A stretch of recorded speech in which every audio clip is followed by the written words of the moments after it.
Semana Santa, veníamos charlando sobre que teníamos que ser, ¿se acuerdan qué? Teníamos que ser adultos. ¿Cómo me vas a decir, bueno, yo ya soy adulto? No, estamos hablando de cómo ser adultos espirituales y no como ser niños, ¿sí? ¿Por qué? ¿Te acordás que el autor en Hebreos capítulo 6, versículo 1 decía la palabra de Dios? Así que sigamos adelante hasta llegar a ser adultos, dejando a un lado las primeras enseñanzas de Cristo. No volvamos otra vez a las cosas básicas, ¿sí? Y cuántas veces en la vida cristiana es como que vamos muy para atrás. Está bien, a veces damos un pasito para atrás, a veces podemos tener un resbalón, pero el tema es levantarnos y seguir caminando.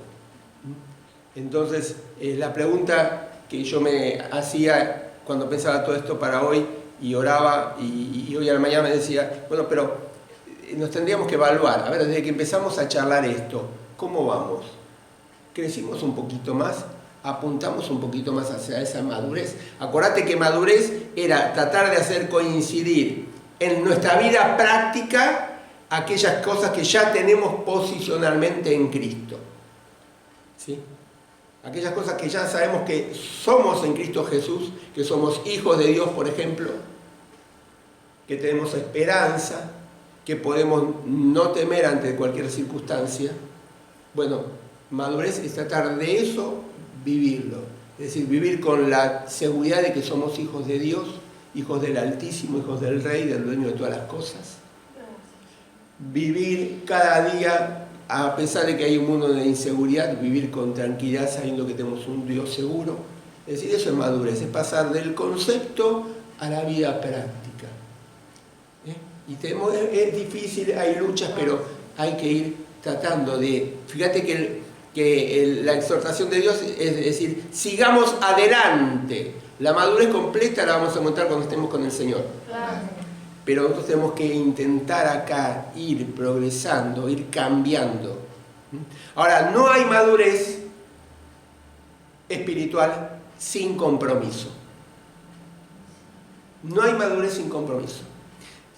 Te invito a buscar en la Biblia, 2 Corintios 8:5. Dice, Pablo le escribe a la iglesia en Corinto y le habla sobre un tema de las ofrendas que ellos habían recibido y que se estaban juntando a favor de la iglesia, de ahí.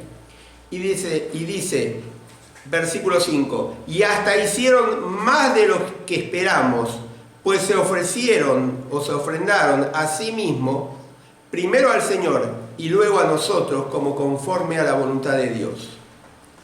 Y hasta hicieron más de lo que esperábamos, pues se ofrendaron a sí mismos, primero al Señor y luego a nosotros, conforme a la voluntad de Dios, dice la versión Dios habla hoy.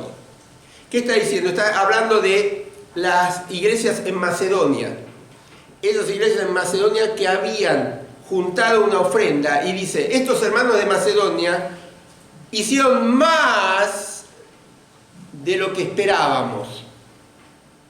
Juntaron más, una ofrenda más, hicieron un esfuerzo más grande de lo que esperábamos. Se ofrecieron a sí mismos, primero al Señor y luego a nosotros, conforme a la voluntad de Dios. Después vamos a volver a este pasaje, pero lo que está marcando el apóstol Pablo es el grado de compromiso que habían tenido la iglesia de Macedonia para juntar la ofrenda. No juntaron una ofrendita. Se metieron con todo su ser, se comprometieron a tal punto que hicieron más de lo que el apóstol Pablo esperaba. Y cuando hablamos de compromiso parecería un valor perdido en esta sociedad, ¿no es cierto? Porque es un valor que es fácil decirlo, pero no se lleva a la práctica. Tanto en nuestra sociedad, a veces en la familia, inclusive en la iglesia a veces. ¿Sí? Escuchamos frases como, no, yo me voy a comprometer con esto. Y un día, una semana, 2 semanas, y es como que se diluye la acción. Quedó en una palabra solamente. ¿Vieron? Al compromiso va bien el dicho que se dice que las palabras se las lleva el viento. Porque es fácil decir, no, yo me comprometo para esto.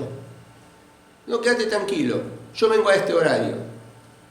O en la familia, no, mamá, quédate tranquila, yo me voy a ocupar de esto. ¿Sí? Y después no pasa nada. Y aún en los cristianos, lamentablemente, es solamente una palabra que a veces se la lleva el viento. Ahora yo quiero pensar en primer lugar qué es compromiso, o cómo deberíamos entender qué es el compromiso, o cómo es realidad el compromiso. El compromiso es una obligación contraída. Es cuando yo doy una palabra y tengo una acción acorde o coherente con esa palabra. Compromiso viene de com y de promus, que quiere decir promesa. Es decir, yo di una promesa, estoy con la promesa que di. Mi acción va con esa promesa que yo di. ¿Sí? A veces lo usamos como sinónimo de obligación. O de firmamos un contrato y decimos, no, yo asumí un compromiso de pagar tal alquiler. ¿Sí? Entonces, tomamos ese sinónimo. A veces la palabra compromiso se usa mucho en el matrimonio, ¿vieron? Dicen, no, nos vamos a comprometer. ¿Sí? Cada vez se usa menos eso, pero nos vamos a comprometer, vamos a poner el anillo de compromiso, de casamiento. ¿Sí? Pero en realidad el compromiso está en todas circunstancias, en la familia. Un padre se compromete con el hijo, ¿en qué? En criarlo, en amarlo, en atenderlo, en que no le falte nada, en enseñarle los valores, ¿sí? En darle educación. El hijo, por el otro lado, tiene también el compromiso de ¿qué? De obedecer al padre, de respetarlo. Ahí se está mirando Elvira y Victoria. De comprometer, ¿sí? Es decir, hay compromiso en todas las áreas. Hay compromiso en el área laboral. Yo me comprometo con un cliente a hacerle un trabajo y hacérselo bien, más allá de lo que me pague o no me pague. Hay compromiso en el empleado hacia el empleador, de cumplir el horario, de ser honesto en lo que está haciendo. Hay compromisos éticos, es decir, la palabra compromiso la tenemos en toda esfera y la vivimos todos los días en todas circunstancias. Lo que pasa es que a veces está desgastada y a veces no asumimos el compromiso que deberíamos asumir. Y como cristianos, cuando aceptamos a Jesús como nuestro Señor y Salvador, ¿sí? Entramos en un compromiso de reconocerlo a Él como el Señor de nuestra vida, como el que gobierna nuestra vida. Y de obedecer su palabra. Entramos a formar parte del reino de Él. Colosenses 1 dice el apóstol Pablo que el Señor nos trasladó del reino de la oscuridad al reino de su amado Hijo. Y en el reino de su amado Hijo, donde estamos los cristianos, hay un rey. Y nosotros asumimos, en el momento que lo aceptamos a Él y confirmado y también asumido en el bautismo, asumimos un compromiso con el Señor. ¿Por qué? Porque si pensamos en todas las áreas de nuestra vida hay compromiso. Tenemos que asumir un compromiso con Dios en nuestra relación con Él. Ya dije antes, tenemos que asumir un compromiso con nuestra esposa, con nuestros hijos, con nuestros hermanos. Aún hay un compromiso en nuestro trabajo. Y tenemos que asumir esos compromisos. Ahora, ¿qué pasa? El compromiso muestra en realidad los valores que yo tengo. Porque yo me voy a comprometer con aquello que valoro. Con aquello que no valoro, es como que me va a salir fácil la palabra y no lo voy a hacer. El compromiso demuestra, ¿sí? El Señor dijo en Mateo 6:24, nadie puede servir a dos amos, porque odiará a uno o querrá al otro, o será fiel a uno o despreciará al otro. No se puede servir a Dios y a las riquezas, ¿sí? Pero esto lo podemos usar sin forzar el texto, en que Dios no comparte con nadie su lugar. Y así como el Señor dijo no se puede servir a Dios y a la riqueza, no se puede servir a Dios y a otra cosa que compita con Dios. Y nosotros nos vamos a comprometer con aquello que consideramos que es importante. Es decir, si consideramos que Dios es importante, nos vamos a comprometer con Él en primer lugar. Y si consideramos que las riquezas o otra cosa es importante, nos vamos a comprometer con eso en primer lugar. Y no quiere decir que el tener dinero no sirva para vivir. No estoy diciendo que la familia no sea importante, pero estoy diciendo qué es lo más importante, porque aquello que es más importante es donde vamos a comprometernos. Es decir, que el compromiso está mostrando lo que es importante. Y aún la persona que dice, no, yo no me comprometo con nada, se está comprometiendo con él mismo. Porque al no comprometerse con nada, se compromete con su propia vida, y es un compromiso egoísta, podemos decir, de hacer lo que él quiere. Y se está comprometiendo con él. Entonces lo primero que por ahí nos podemos preguntar es, ¿qué es lo que consideramos importante? Porque con eso que consideramos importante es donde nos estamos comprometiendo. Es a lo cual estamos dedicando más tiempo también. Porque si yo considero importante mi trabajo, mi profesión, voy a dedicar mucho tiempo a eso. Y me voy a comprometer con eso. Ahora, quiero hacer una aclaración. No quiere decir que el trabajo, la profesión, la familia, el estudio, no sea importante. ¿Sí? Lo que quiero decir es que cada cosa tiene que estar en su prioridad en nuestra vida. Y lo que quiero decir es que un rol no tiene que anular al otro. Mi rol de hijo de Dios no tiene que anular mi rol de esposo, ni mi rol de empleado o de profesional. Una cosa no anula la otra. En la vida cristiana es como correr una carrera de varias disciplinas. Vieron que van primero en bicicleta, después van corriendo, después hacen nado, después escalan. Bueno, en cada disciplina, ¿qué pasa en esas carreras? Tenés que ser el mejor, pero que competís todas las disciplinas al mismo tiempo. De la misma forma en la vida cristiana, todos los roles que vivimos tienen que tener su espacio y tenemos que tratar de darle su lugar y su grado de compromiso. ¿Sí? Pero no quiere decir que porque yo tengo que dedicarme a la familia tengo que anular mi servicio o mi tiempo de adoración a Dios. Tengo que darle a cada cosa su lugar. ¿Sí? Pero el compromiso va a demostrar a los demás y a mi propia vida qué es lo que yo considero importante. Pero también el compromiso va a determinar mi destino. Mira, Marcos 8:36 dice, ¿de qué le sirve al hombre ganar el mundo entero si pierde su vida? ¿Te acordás del pasaje? En el contexto está el hombre ese que había tenido mucha cosecha y dice, ¿dónde voy a poner la cosecha que tengo? Ya sé, dice el hombre, voy a construir un granero mucho más grande. Y ahí, en ese granero, voy a guardar toda la cosecha que tengo. Y esa noche, ¿qué pasó? Murió. Dice el Señor. Y el Señor dice, ¿qué le sirve al hombre ganar el mundo entero si pierde la vida? ¿Sí?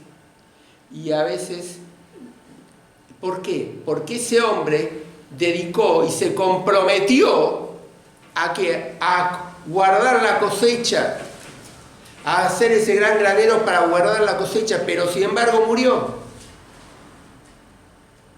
¿Sí? ¿Por qué? Porque lo importante era su vida y su proyecto de vida, y no lo que acumulaba en el granero. ¿Sí? De la misma forma, nuestro compromiso va a determinar qué va a pasar con nuestra vida. ¿Cuál va a ser el destino de nuestra vida? ¿Vamos a estar siguiendo la voluntad de Dios? Y entonces vamos a estar haciendo lo que Dios quiere para nuestra vida. ¿Vamos a estar siguiendo lo que Dios tiene en su palabra para el cristiano?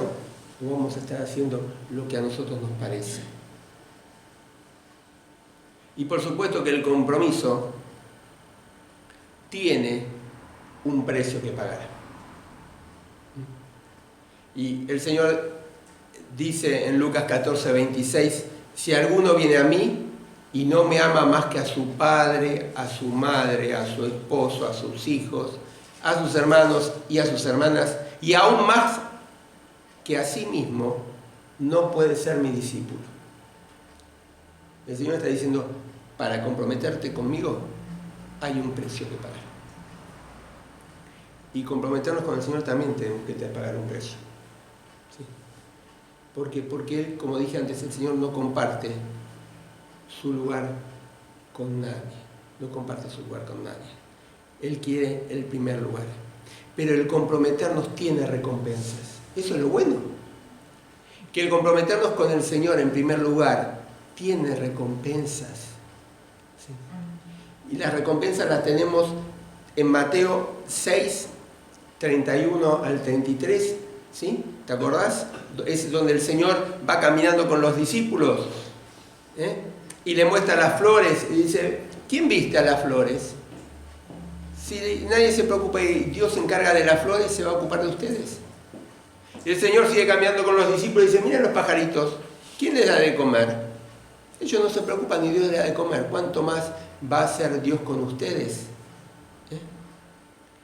Y dice: no se preocupen ustedes por el día de mañana, por qué van a comer, qué van a beber, de qué se van a vestir.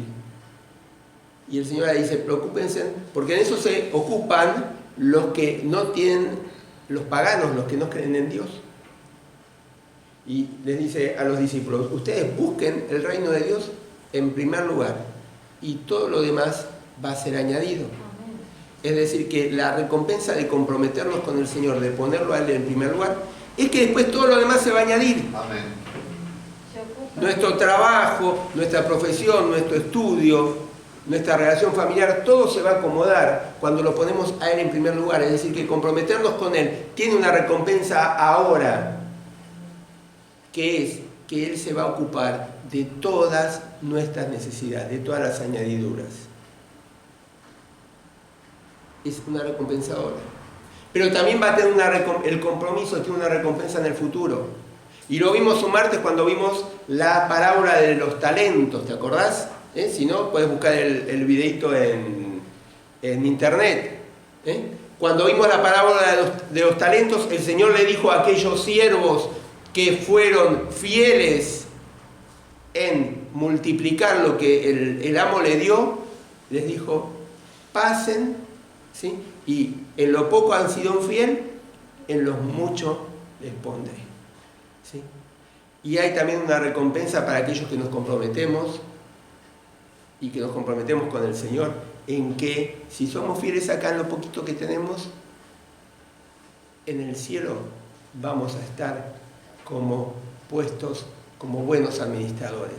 ¿Sí? Porque en el cielo va a haber muchas cosas que vamos a hacer.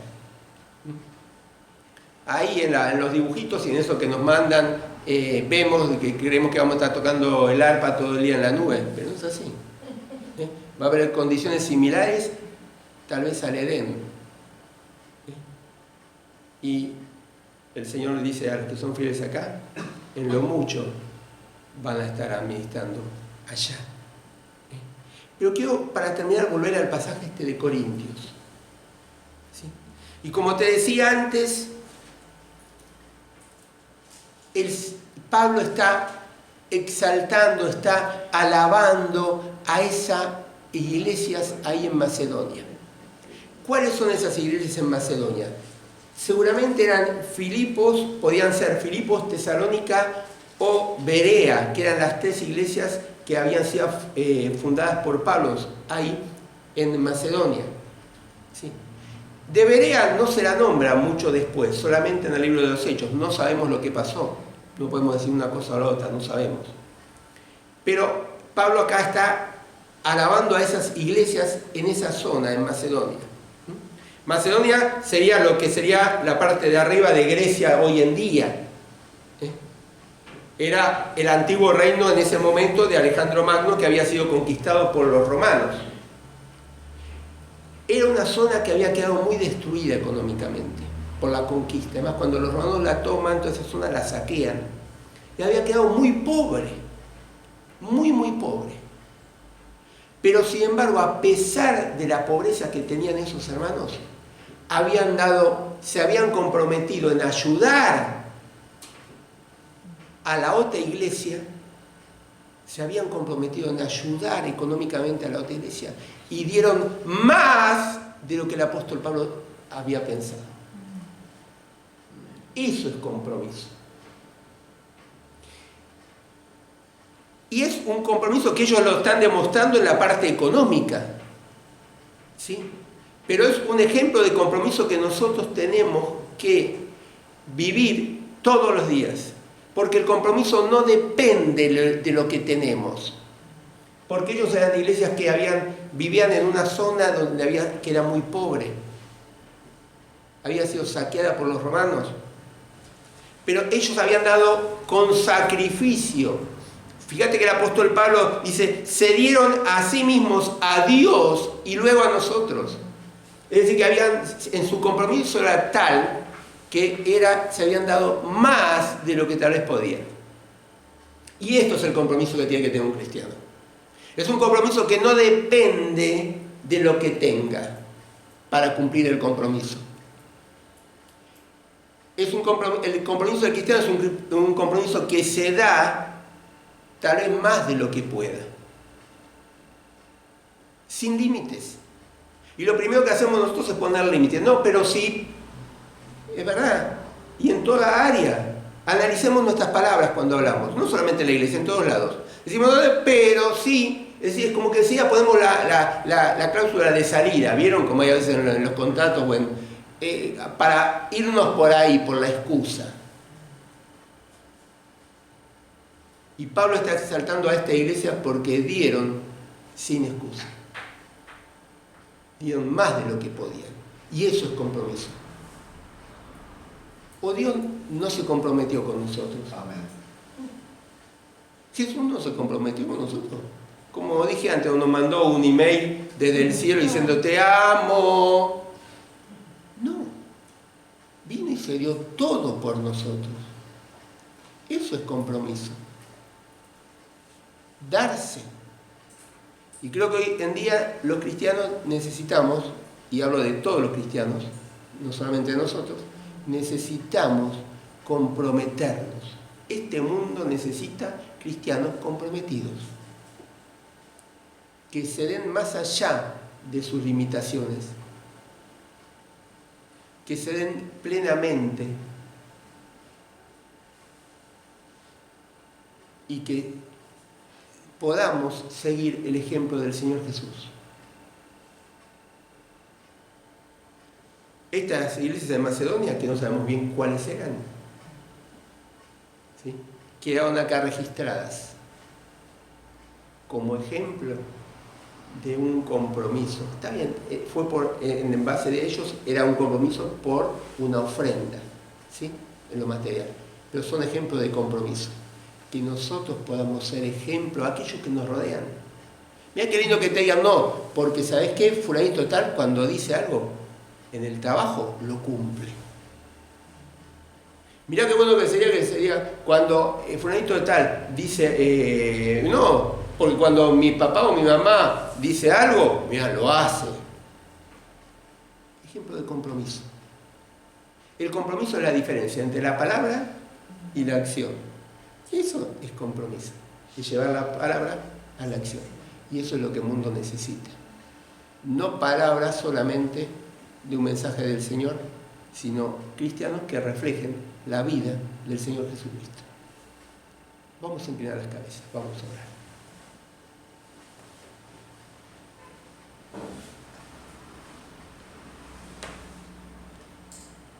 Padre, te queremos dar las gracias, Señor, por tu palabra. Gracias, Padre, por esas iglesias ahí en Macedonia que fueron ejemplo y nos son hoy en día ejemplo de que se dieron más de lo que el apóstol Pablo esperaba. Se dieron a sí mismos, a Dios y a los otros. Padre, ayúdanos para poder ser cristianos comprometidos con vos en primer lugar y en cada área donde nos toque vivir, en el trabajo, en el estudio, en la familia, en la iglesia, en la sociedad como ciudadanos, que podamos vivir con compromiso, para que el mundo nos vea diferentes, para que el mundo realmente te vea a vos a través nuestro. Padre, ayúdanos, te necesitamos. Señor, que realmente tu Espíritu Santo esté llenando cada rincón de nuestra vida. Padre, que realmente tu Espíritu Santo esté trayendo luz, esté iluminando esos lugares oscuros de nuestra vida, esos rinconcitos donde tal vez hay cosas que tenemos que arrepentirnos o que tenemos que cambiar, que tenemos que transformar. Señor, ayúdanos, te necesitamos. Y Padre, todo esto te lo pedimos en el nombre de Jesús. Amén, Señor.